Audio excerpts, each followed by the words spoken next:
আমি বিএনপিতে জয়েন করেছি আলোচনা সাপেক্ষে। আপনি কার সাথে আলোচনা করে এনসিপিতে যোগদান করলেন? আপনি আমার সাথে আলোচনা করেছিলেন, তাহলে আপনি তো রাজনৈতিকভাবে আমার সাথে প্রতারণা করেছেন। তো ওই যে লোভের কথা বললো না, তো লোভ করলে তো হাসিনার আমলেই তো এমপি হয়ে যেতাম, তাই না?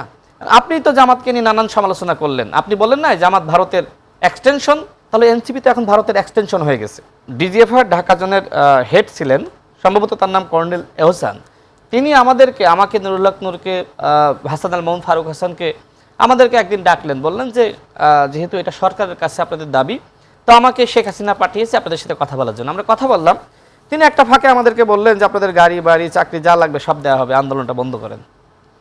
আমরা সেখান থেকে চলে আসলাম। চলে এসে আমরা সিদ্ধান্ত নিলাম যে কোনো আন্দোলন বন্ধ হবে না। এরপর থেকে আমাদের উপর হামলা শুরু হইল, এরপর থেকে আমাদের উপর আক্রমণ করা শুরু হইল।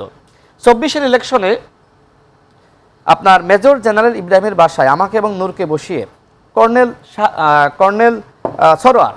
কর্নেল সরোয়ার নামের একজন, তিনি পলিটিক্যাল সেকশনে ছিলেন, তিনি আমাকে এবং নূরকে এমপি হওয়ার অফার দিলেন। তো ওই যে লোভের কথা বললো না, তো লোভ করলে তো হাসিনার আমলেই তো এমপি হয়ে যেতাম, তাই না? আমরা তো একটা সময় পর্যন্ত, কোন সময় 18 সাল থেকে 24 সাল পর্যন্ত যে লড়াই হয়েছে, হাসিনার পতন যে সময় পর্যন্ত হয়নি, আমরা তো এই আন্দোলন সংগ্রামে ছিলাম। এরপরে নির্বাচন হয়েছে, নির্বাচনে আপনি জামাতের সাথে গিয়েছেন, নুরুল হক নূর বিএনপি সরকারের মন্ত্রী। এখন তরুণদের গন্তব্য তো ভিন্ন হয়ে গেছে। আপনি তো জামাতকে নিয়ে নানান সমালোচনা করলেন। আপনি বললেন না জামাত ভারতের এক্সটেনশন, তাহলে এনসিপি তো এখন ভারতের এক্সটেনশন হয়ে গেছে। আপনি বললেন যে জামাত ইসলাম স্বাধীনতা, সার্বভৌমত্ব, মানচিত্রের জন্য হুমকি, তাহলে এনসিপি এখন স্বাধীনতা, সার্বভৌমত্ব এবং মানচিত্রের জন্য হুমকি, কারণ হাত মিলিয়েছেন, তাই না? একজন অপরাধীর সাথে হাত মিলিয়ে আপনি কি ফেরেস্তা আছেন নাকি? আপনি বললেন যে চাঁদাবাজরা বিএনপি যে চাঁদাবাজকে বহিষ্কার করলো, সেই চাঁদাবাজকে আপনি পুরস্কৃত করলেন, তাকে দলে যোগদান করালেন। পাথর মেরে মানুষ খুন বিএনপির বিশাল গুণ, তাহলে সেই পাথর মেরে মানুষ খুন চাঁদার লোভে যে ইশাক সরকার বহিষ্কৃত হলেন, সেই ইশাক সরকারকে আপনি পুরস্কৃত করলেন।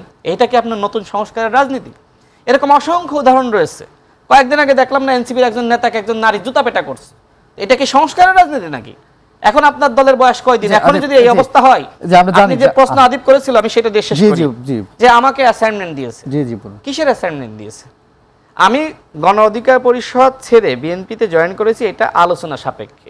নুরুল হক নূরের সাথে আমার কোনো মানে দূরত্ব আছে? হাসান আল মামুনের সাথে আমার কোনো দূরত্ব আছে? যারা শীর্ষ নেতৃবৃন্দ ছিল তাদের সাথে আলোচনা করে আমি বিএনপিতে নির্বাচন করেছি। নুরুল হক নূর বিএনপি সরকারের প্রতিমন্ত্রী, আমি বিএনপিতে আছি। আর আমি তো বিএনপিকে নিয়ে সমালোচনা করি না। 2022 সাল থেকে আমরা বিএনপির সাথে যুগপৎ আন্দোলন ছিলাম, এবং সেই অসংখ্য আন্দোলনে আপনিও আমার সাথে মিছিলে ছিলেন। আপনি আমার সাথে এখনো এরকম হাজারো মিছিল পাওয়া যাবে, আপনি আমার সাথে ছিলেন আন্দোলনে, তাই না? আমি তো সেটাই বলছি, আমি বলছি আপনি ছিলেন, কিন্তু আপনার পথটা ছাড়লেন কেন? না, আমি তো বললামই যে আমি বিএনপিতে জয়েন করেছি আলোচনা সাপেক্ষে। আপনি কার সাথে আলোচনা করে এনসিপিতে যোগদান করলেন? আপনি আমার সাথে আলোচনা করেছিলেন, তাহলে আপনি তো রাজনৈতিকভাবে আমার সাথে প্রতারণা করেছেন না। আর আমি তো নুরুল হক নূরের সাথে আলোচনা করে আমি বিএনপিতে জয়েন করেছি। আপনার দলে আমি যদি বিএনপিতে জয়েন করে অপরাধ করে থাকি, আপনার দলে যারা এখন জয়েন করছে প্রত্যেকে অপরাধ করছে। আপনার দলে ইসহাক সরকার জয়েন করে অপরাধ করেছে, সে কি 90 এনসিপি হয়নি? আর আমি রাশেদ খান, যখন আমার এই আপনি হান্নান মাসুদের যে দুর্নীতি নিয়ে আমি কথা বলেছি, একটা উত্তর দিতে পেরেছেন?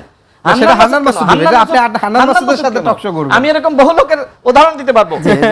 আমি শোনেন, এরকম অনেক উদাহরণ আমি জানি তারা কি কি পরিমাণ অপরাধ করেছে।